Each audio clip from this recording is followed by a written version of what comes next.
Rangpur community nursing college student week 2025 উপলক্ষে diploma in nursing এবং BSc in nursing প্রোগ্রামের সকল ব্যাচের শিক্ষার্থীদের অংশগ্রহণে ইনডোর আউটডোর ফ্ল্যাশমব প্রতিযোগিতার পুরস্কার বিতরণের অনুষ্ঠান আয়োজন করা হয়। অনুষ্ঠানে প্রধান অতিথি হিসেবে উপস্থিত ছিলেন রংপুর গ্রুপের চেয়ারম্যান নীলু হাসান।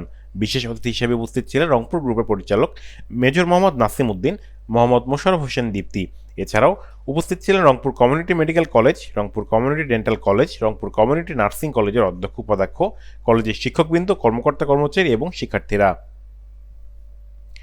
প্রধান অতিথি তার বক্তব্যে শিক্ষার্থীদের উদ্দেশ্যে বলেন, নার্সিং পেশা এমন একটি মহান পেশা, এই পেশায় শুধু দক্ষতাই নয়, নৈতিকতা এবং মানবিক মূল্যবোধের চর্চা অপরিহার্য। তোমরা যেন এই মহান পেশার মর্যাদা রক্ষা করে আগামী দিনে দেশ ও মানুষের সেবায় অবদান রাখতে পারো। প্রতিযোগিতাগুলোতে অংশগ্রহণকারী শিক্ষার্থীরা তাদের সৃজনশীলতা, শারীরিক দক্ষতা, দলগত কাজের মাধ্যমে উৎসবমুখর পরিবেশ তৈরি করে নিজেদের যাতে সৃজনশীল কাজে গড়ে তুলতে পারে, সেই উদ্দেশ্যে কমিউনিটি নার্সিং কলেজের এমন আয়োজন। নার্সিং কলেজের অধ্যক্ষ বলেন, স্টুডেন্ট উইক 2025-এর মাধ্যমে আমাদের শিক্ষার্থীদের মাঝে সাংস্কৃতিক, ক্রিয়া ও সৃজনশীলতার প্রতিভার বিকাশ ঘটেছে। এ ধরনের আয়োজন শিক্ষার্থীদের সামগ্রিক উন্নয়নে গুরুত্বপূর্ণ ভূমিকা রাখবে।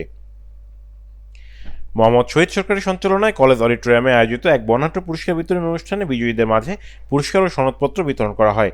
বিজয়ীদের হাতে পুরস্কার তুলে দেন রংপুর গ্রুপের চেয়ারম্যান নীলু হাসান। এর আগে রংপুর কমিউনিটি নার্সিং কলেজ প্রাঙ্গণে বিভিন্ন ব্যাচে শিক্ষার্থীদের নিয়ে ফ্ল্যাশমব প্রতিযোগিতা অনুষ্ঠিত হয়। Mahbubur Rahman, RCTV news, Rangpur.